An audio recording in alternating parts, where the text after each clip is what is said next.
السلام علیکم ناظرین، ایک دفعہ ایک ہلکی داڑھی والا شخص حضرت عمر بن عبد الخطاب اور حضرت علی کے پاس بیٹھا ہوا تھا۔ اس کی آنکھیں اندر کو دسی ہوئی تھی اور زبان ذکر و تسبیح میں مشغول تھی۔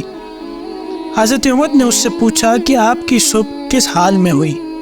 اس آدمی نے عجیب انداز میں جواب دیا، میں نے اس حال میں صبح کی کہ فتنہ کو پسند کرتا ہوں اور حق بات سے کراہت کرتا ہوں اور بغیر وضو کے نماز پڑھتا ہوں،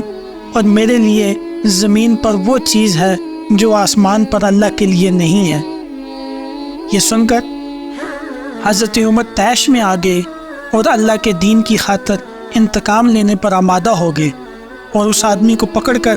سخت سزا دینے لگے۔ تو جناب علی نے ہنستے ہوئے کہا، اے امیر المؤمنین، یہ شخص جو کہہ رہا ہے کہ وہ فتنہ کو پسند کرتا ہے تو اس کی مراد مال اور اولاد ہے،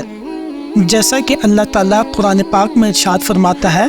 کہ انما اموالکم و اولادکم فتنہ، کہ یقیناً مال اور اولاد فتنہ ہے، اور حق بات کو ناپسند کرتا ہے، اس سے مراد یہ ہے کہ جیسا کہ اللہ تعالیٰ سورہ قاف میں ارشاد فرماتا ہے وجاءت سکرۃ الموت بالحق ذالک ما کنتم منہ تحید، ترجمہ، اور موت کی بے ہوشی حق لے کر آ پہنچی، یہی ہے جس سے تو بھٹکتا پھرتا تھا،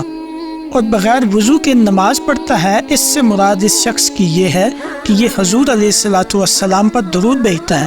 ظاہر ہے کہ صلاۃ و سلام پڑھنے کے لیے وضو ضروری نہیں ہے، اور اس نے جو یہ کہا ہے کہ اس کے لیے زمین پر جو چیز ہے آسمان پر اللہ کے لیے نہیں، اس سے مراد اس کی بیوی اور بچے ہیں۔ ظاہر بات ہے کہ اللہ کی نہ بیوی ہے اور نہ اولاد ہے، وہ تو ذات میں یکتا ہے، بے نیاز ہے، اور نہ ہی وہ کسی کی اولاد ہے اور نہ ہی اس کا کوئی ہمسر ہے۔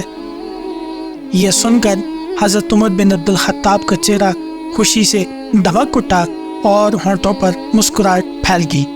ناظرین، اگر آپ کو ہماری ویڈیو اچھی لگے تو ہمارے چینل کو سبسکرائب کرنا اور ویڈیو کو لائک کرنا اور شیئر کرنا مت بھولیں۔